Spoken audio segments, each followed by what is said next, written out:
A new frontier for Star Wars, a new galaxy. That's what Peridia is likely meant to represent. After a long time of stories being told in the galaxy far, far away, it looks like we're now fully entering into a brand new galaxy even further away. Our introduction to this galaxy is Peridia, a planet that reveals to us a completely lore-changing truth, which is that the Night Sisters and the Dathomirians originated from this strange Peridia. Our suspicions now confirmed, the Night Sisters wield their strange magic as a result of the Force manifesting differently in this new galaxy. However, all is not well and wondrous as we would like it to be. There is lurking a great threat behind the shadows, one which is scarcely mentioned by anyone besides Baylan's skull. It is a great threat that Shin believes the Night Sisters and Thrawn are actively running away from, and one that Baylan is convinced is calling out to him. This power could be anything, and yet, a popular theory has quickly surfaced as to what this might be, or who it might be. Old fables have slithered their way out from the dark crevices of legends, and now we must ask ourselves, are we prepared to believe this great power could be the bringer of chaos, Abeloth, the Mother? Trapped far away in a distant galaxy, out of sight and out of mind, this theory suggests that the ones of Mortis have imprisoned Abeloth long ago on Peridia, which is how the original Dathomirians made it to the galaxy in the first place. Well, my friends, today we weigh this theory on our scales and talk about the likelihood and evidence to support this claim. So let's begin the video. For those unaware or just need a refresher, let's talk about Abeloth's origins and her story in Legends. The creature or entity Abeloth was one of the most powerful beings to exist in the galaxy. She was a woman of indiscriminate height with long tentacles for fingers and a wide mouth full of sharp teeth, along with two void black eyes. The power she carried within the Force was so terrifying and horrendous that it took the combined might of the Ones in order to trap her away so that she would not spread her corruption to the rest of the galaxy. But this was not who she once was. Many millennia ago, in a time not recorded when the Ones were still on their original jungle homeworld prior to Mortis, there existed a human woman who was fully mortal and in the service of the Ones. We know not her name, but she was simply a servant in their household, yet she grew to love the family of the Ones and became greatly endeared to them. The father ended up marrying her, and the son and daughter loved and even respected her. She would end up becoming the mother. For a time, the mother was everything the Ones needed. She kept the son and daughter from their constant warring, and would direct the son's destructive power towards the carving out of caverns, creating valleys on the planet. Because of this, it was said that she was the only one that truly understood the son, and he obeyed her due to that understanding and compassionate love that they had for one another. But nothing lasts forever, and the cold, harsh reality began to set in for the mother. She was mortal, and the Ones were not. She was growing old and frail and would soon die, leaving her beloved family behind to live on in their immortal state and potentially forget about her existence entirely. In fact, due to her old age, she was already beginning to lose her grip on the son and daughter, who both began to ignore her instruction and went back to fighting. Refusing to accept this fate, the desperate mother went and bathed in the pool of knowledge as the daughter once had to gain her abilities, and drank from the font of power as the son once had. Both of these were nexuses of Force energy, light and dark respectively. Yet, the mother was lacking something crucial. She did not have the physiology of the Ones who each were celestial adjacent in nature and had the blood of celestials in them, the original wielders of the Force. The two nexuses of power therefore drove her insane, as she was never meant to touch such power. She was mutated into a horrific monster with powers beyond even what the Ones of Mortis possessed. Abeloth now was born, and she would return to the household of the Ones and forcefully dominate the son and daughter with sheer might, making them cease their fighting and kneel before her in servitude, just as she once served them. Disgusted by this, the father took his children and abandoned the planet, leaving Abeloth all alone as she always feared. In her despair, the entire jungle planet became twisted and corrupted as a vile place was born, a place of horror, one that was completely under her dominion and sadness. Eventually, the Ones had to trap her and the planet in the center of the galaxy within a place that they called the Maw. With this backstory of Abeloth though, even now and then, over the course of many of hundreds of years, Abeloth would take advantage of the tides turning in the Force, using it to break free of the Maw. When Abeloth did, the son and the daughter had to battle and return her back to where she was banished. In the many Jedi Academy novels, the EU story follows Luke and his Jedi Order as they encounter the now re-emerged Abeloth, the creature who broke out of the Maw unchallenged due to the deaths of the Ones, and the battle with her to stop her plans of domination and corruption of the entire galaxy began. It required Luke reaching levels thought to be unreachable by mortals in the Force in order to defeat her. And even with that, Abeloth was never truly dead, but only incapacitated for many more hundreds of thousands of years. Abeloth's existence was truly horrific, and the power she wielded placed her firmly within the realms of the upper echelons of any Force entity, only rivaled in power and canon by the Force priestesses. But now, how could this translate into Star Wars canon as a whole?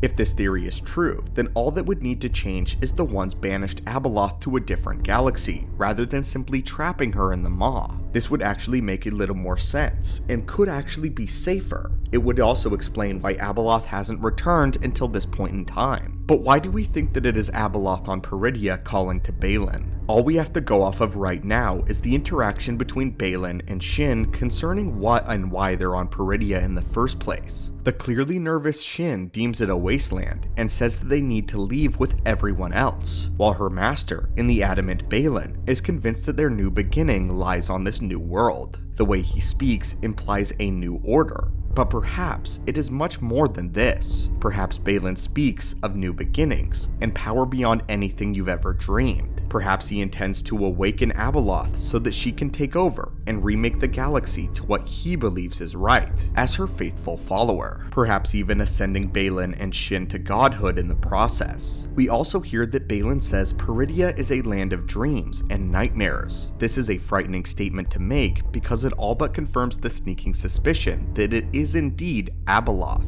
In Legends, the beloved Queen of the Stars would reach out to the Force sensitives and drive them mad through dreams. Those that she didn't drive insane, she would either dominate their minds or would call them to her so that they could free her. It's awfully suspicious that Baylan appears to be the only one who isn't disturbed by the power of Peridea. Even the Night Sisters fear it. He's drawn to this power, whereas Shin even is repelled. Shin is loyal to her master and clearly trusts him with her life.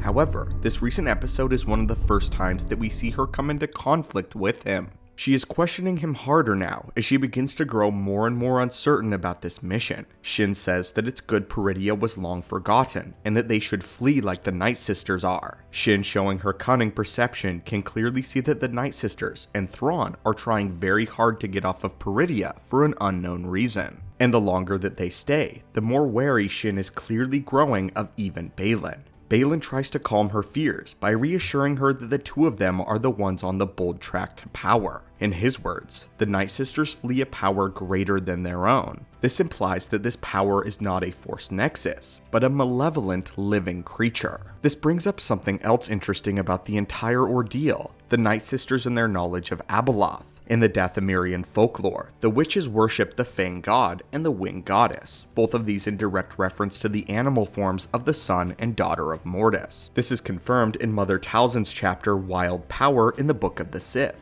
where there are pictures to reference the Fanged God and Winged Goddess. Clearly the Night Sisters have knowledge of the Ones and even worship them. Strangely though, there is no mention of the father in the Dathomirian folklore, perhaps implying that the Night Sisters may not know nearly as much about the Ones as they think they do. But let's say that perhaps the father didn't show up to Peridea at any point in time, but the son and daughter did in order to keep Abeloth trapped there. It's likely that the ancient Night Sisters saw them beat back the horrific creature and desired to travel far away from the planet. Perhaps the son and daughter helped them, thus furthering their legend, and continued to worship them when they reached the worlds of Arcana and Dathomir in the known universe. Simply put, whether the ancestral Night Sisters ever actually saw Abeloth or not, they should have a working knowledge of this being by virtue of their familiarity with the Mortis gods. The next thing that comes to mind about this whole debacle is Anakin Skywalker though. As the new overseer of the universe and the effective replacement for the father, does Anakin have a knowledge of Abeloth? And if so,